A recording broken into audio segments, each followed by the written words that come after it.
Mr. Jose Guardo II is not just a visionary but an inventor. He is passionate about making revolutionary ideas come to life. He is the founder and chief technology architect of Smile Wi-Fi Incorporated. He invented the multi-car cycling magnetic elevator and omnidirectional magnetic levitation car. He is also an advocate of cryodynamics and a firm believer in cold theory. Okay. Hi. Can you hear me? Kinsay architect diri, mga architectural students.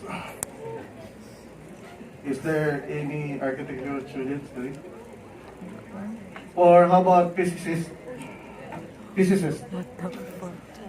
Is there anyone who can help me come in the stage to explain the science about my invention? Or can you help me explain about magnetic levitation?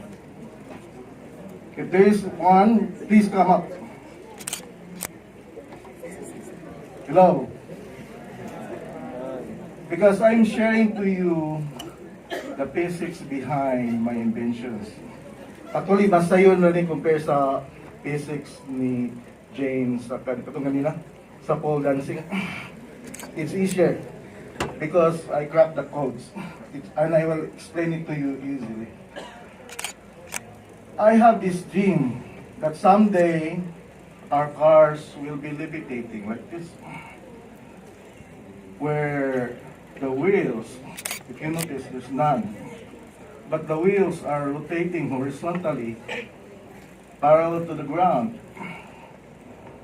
I have this dream about passengers using Maglev monorail, where their mass will be converted to energy. I want to pioneer transportation to energy, because right now, if you ride an LRT, you need to pay. In the future, maybe ikaw bayaran para the system will generate energy for the city. And a future where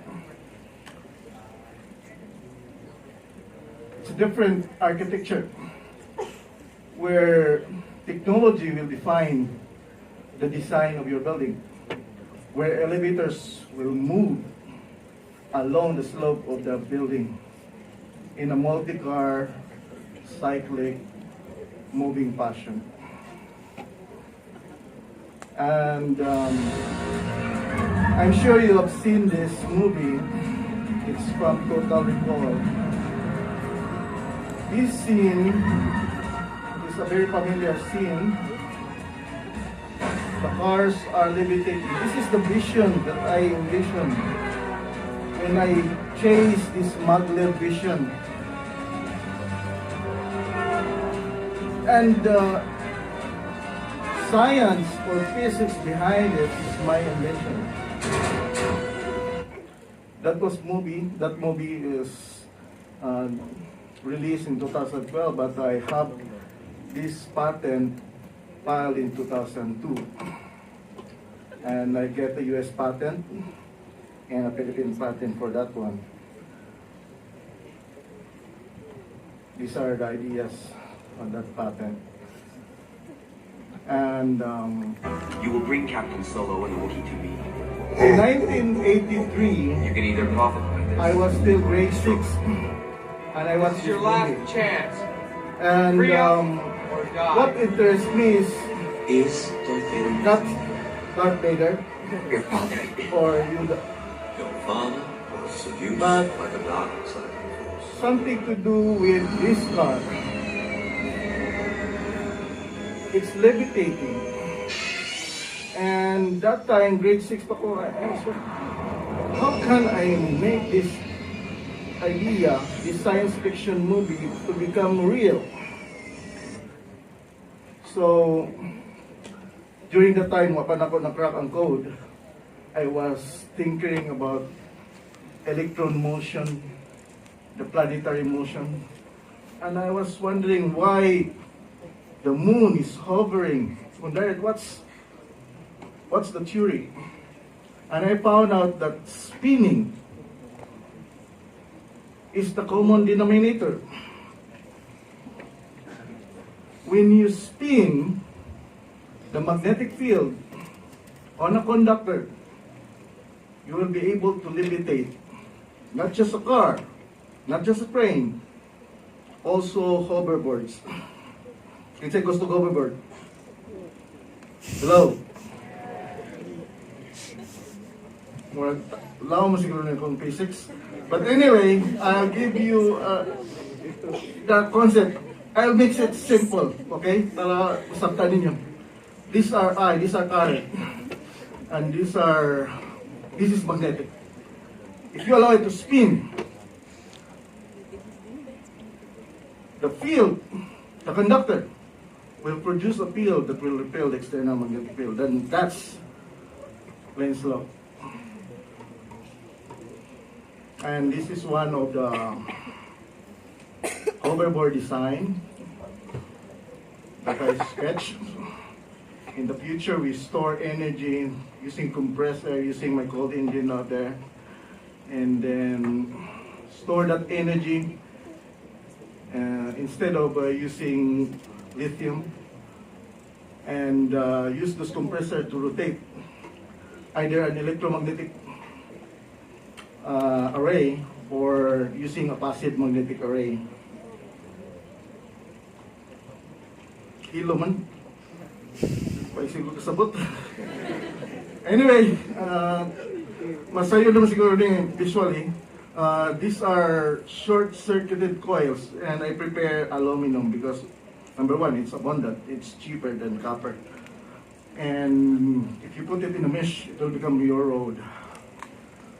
And the good thing about it is, as you hover, you generate energy.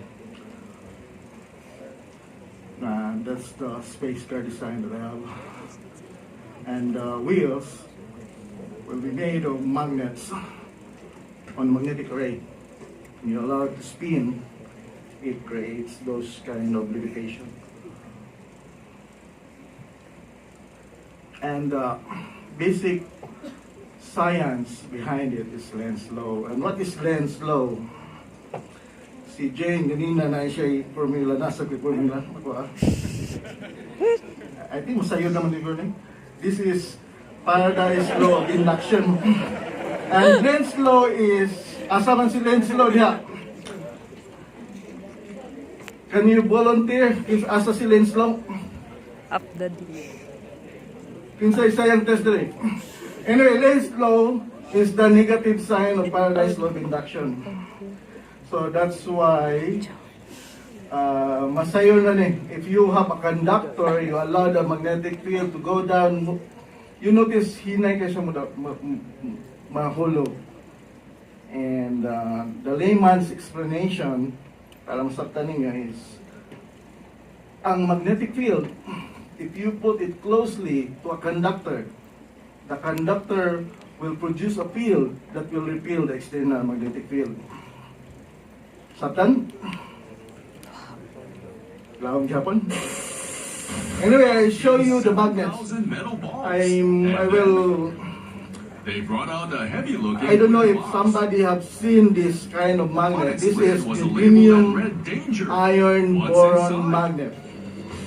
Here it is. And it's not that expensive. A neodymium magnet. 60% of this magnet is iron. The metal balls started to twitch, 38% but the magnet is is still uranium. 30 centimeters away. And it's all here in our country.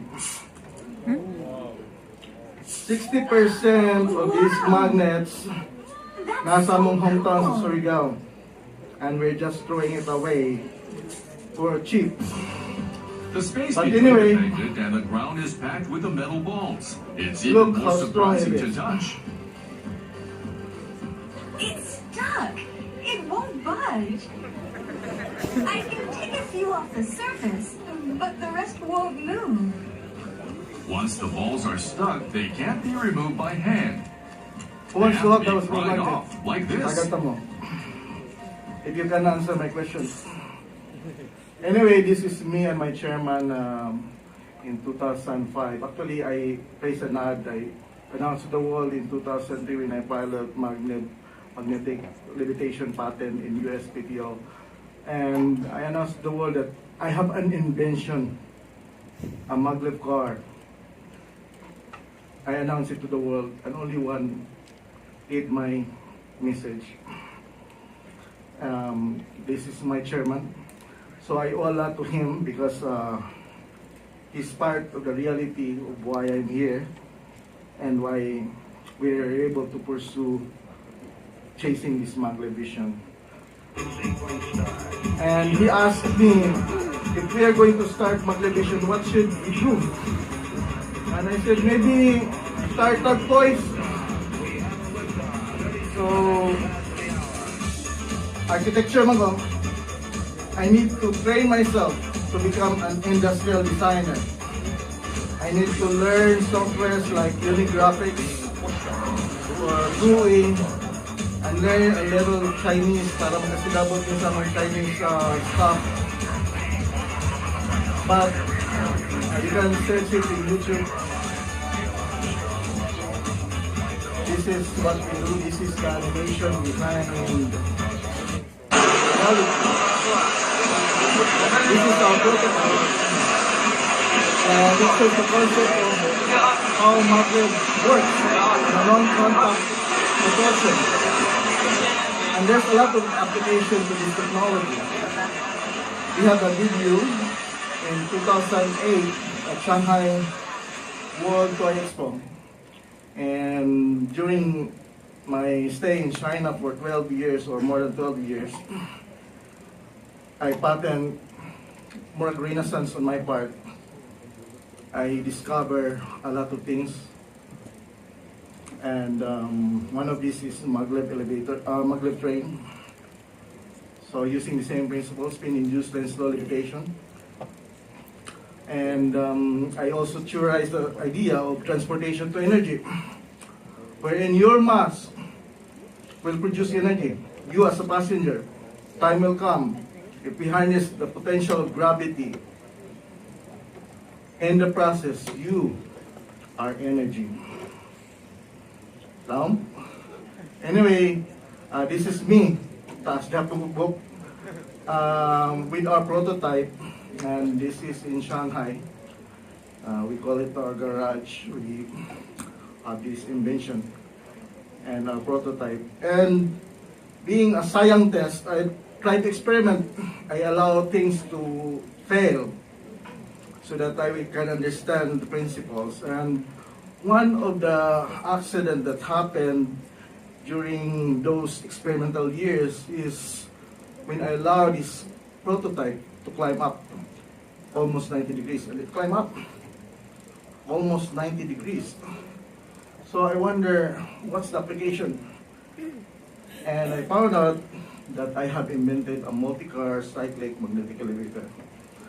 So this is my patent. I call it a Maglev elevator. And this is the principle behind it. And this is a visual representation of that field. If you notice, kung tanawin niyo, there's no field in this side, but there's a concentration of magnetic field on another side. If you look also inside, no magnetic field. The magnetic field is focused outside, and that's magnetic array. How many times? 5 minutes. Sorry, I need to rush. Anyway, this is our multi-car cyclic magnetic elevator. And it's a Halbach array. We use the Halbach array. It's an invention by Klaus Halbach, but we apply it for magnetic elevator. And we just make the elevators lightweight. And this is the elevator. This is our pattern.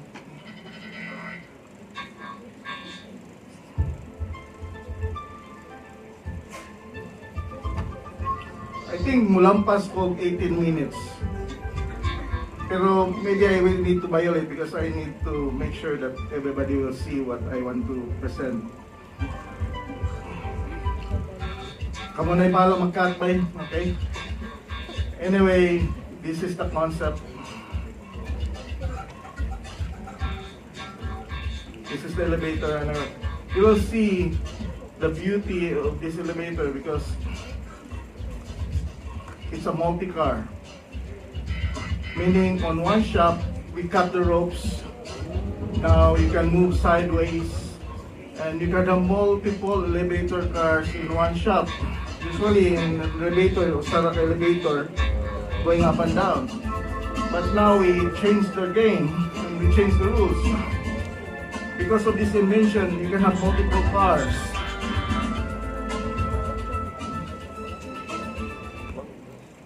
In 2015, I won the award by UST.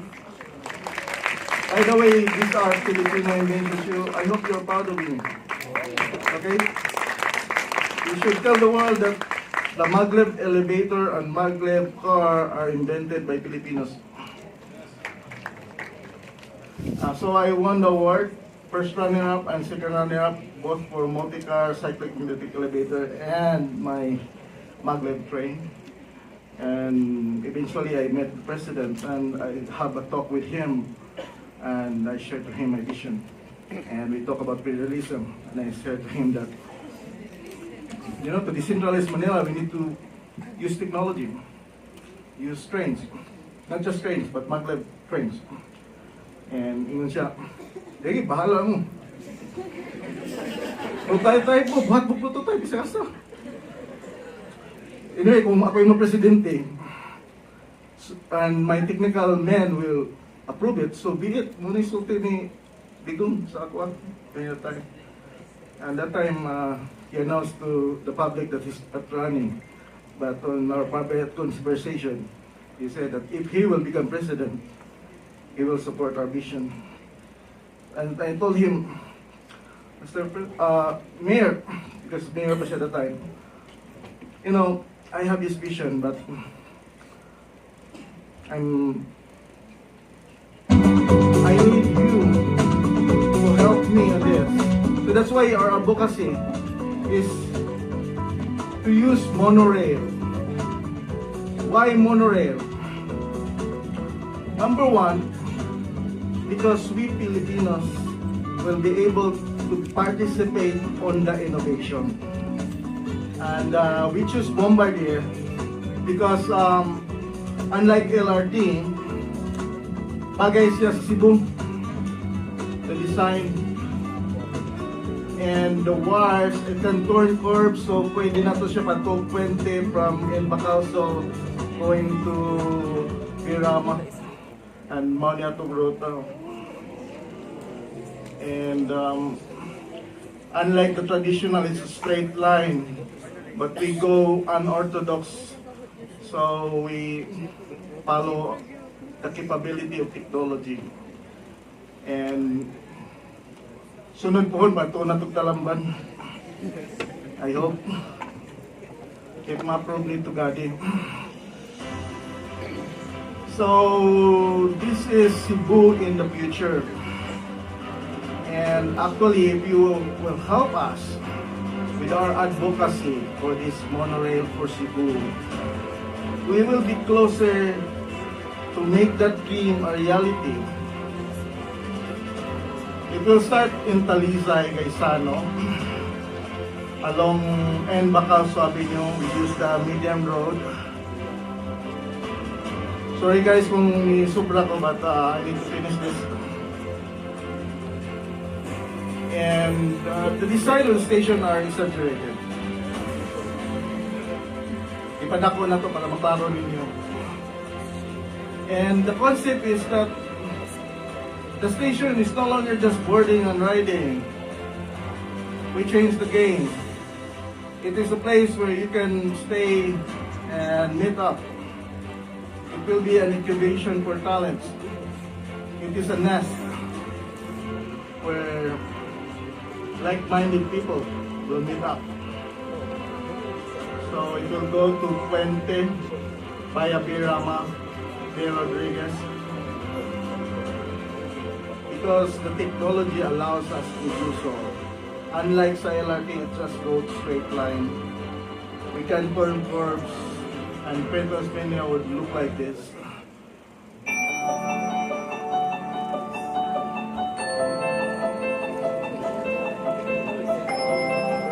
Kitsa ganan. Gamay-ramay ni isang. Ay, ako nga ka. Hindi naman po nito yun.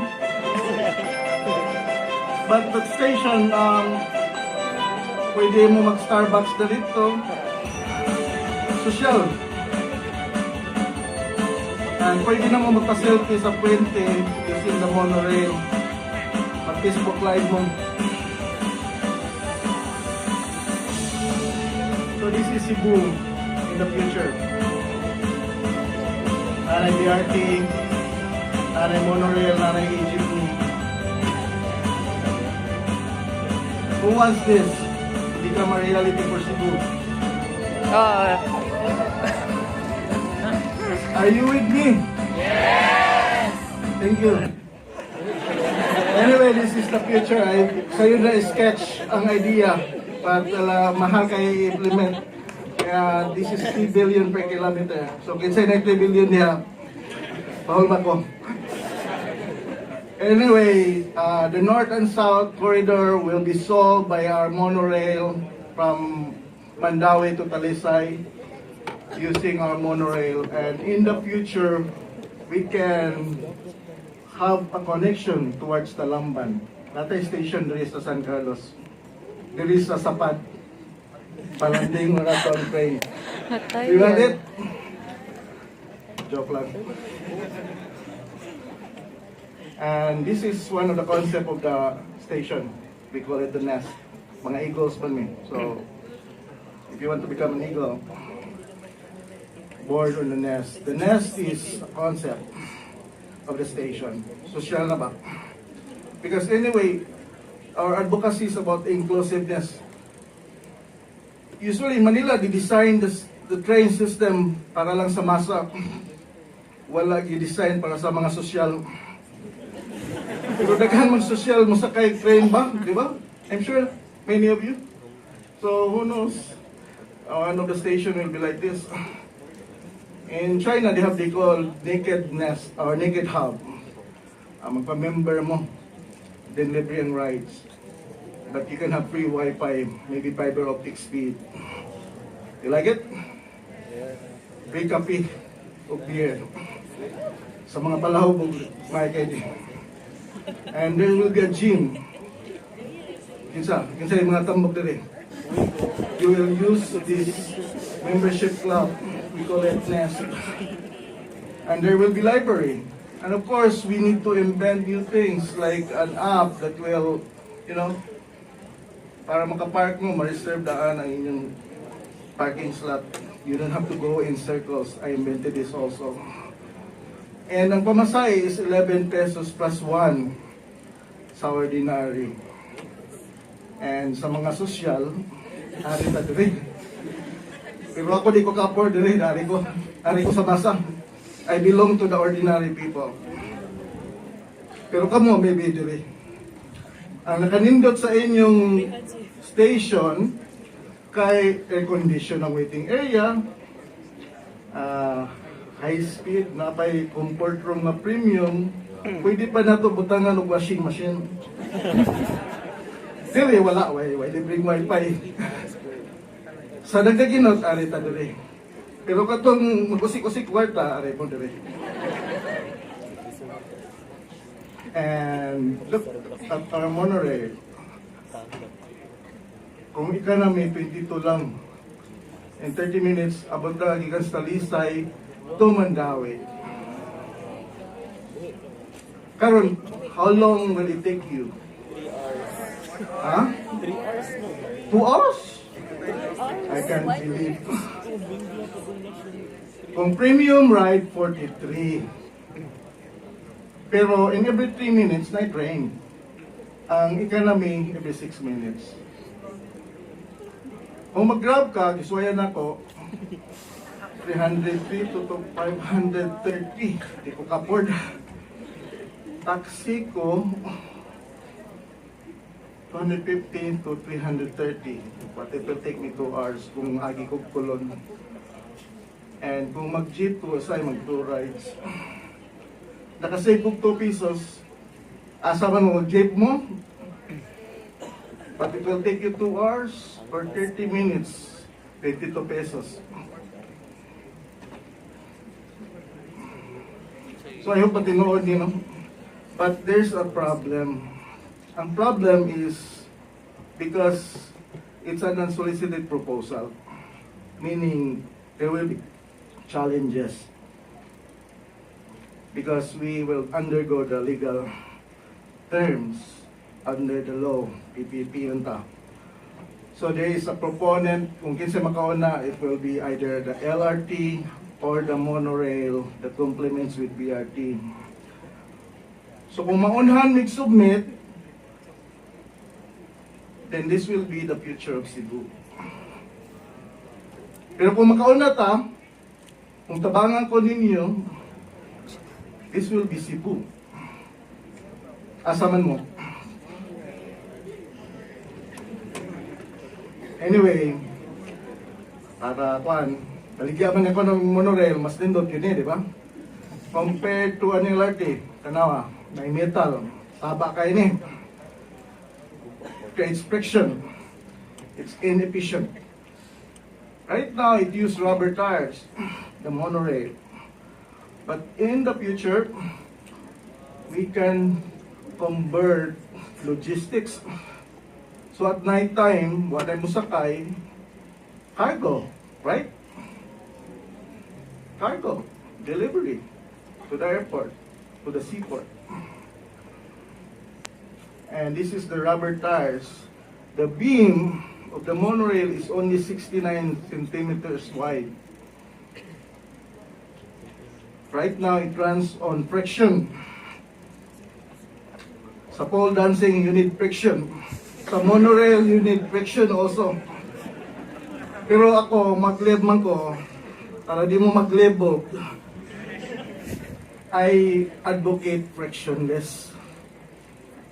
If you allow to spin on a magnetic rod, on a conductor, you will able to have levitation. And I'm just raising the Philippine flag. German has their maglev, they use electromagnetism. Germany, ang sa Germany, can travel, I tried to ride a maglev train in Shanghai. It can travel 400 kilometers an hour. Kinsa may nakatry og maglev train diri? Taga na kog 100. Wala pa? Go to Shanghai. Here, sa Japan, they use superconductivity, pero mas mahal. They use cryogenic system. But it can travel 600 kilometers an hour. Sa Pilipinas, wako nag-dream of high speed because ang atong station 1 kilometer lang. Imagine kung 600 kilometers per hour, asa ba ito? Mingo pa ka, para abot na ka. So, wako ng vision of high speed, but my dream is about transportation to energy. Kung musakay mo, bayaran ta mo, para your mass will become energy for the city. And I'm raising our Philippine flag. This is for our country. And I hope you will be one with me. Let's go to China. I don't want to be alone in this advocacy. That's why I'm sharing it with you. So I hope you are one with me in this vision, in this dream. And thank you for inviting me. Because I want to share the story that I break the 18-minute rule.